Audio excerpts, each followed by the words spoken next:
মাশাআল্লাহ, সবাই বলেন মাশাআল্লাহ। খুশি তো? আমাদের রব কে? আমাদেরকে সৃষ্টি করেছেন কে? আমাদেরকে রিজিক দান করেন কে? আমাদের খালেক কে? আমাদেরকে মৃত্যু দান করবেন আবার কে? মনে থাকবে?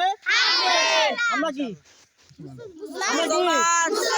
মুসলমান। আমরা নাকি হিন্দু? তাহলে মুসলমানের কাজ করতে হবে তো, ইনশাআল্লাহ। কাজ করতে আমরা সবাই পড়বো তো ইনশাআল্লাহ, ইনশাআল্লাহ। শনিবার বা শুক্রবার আরামে ছিল বেশ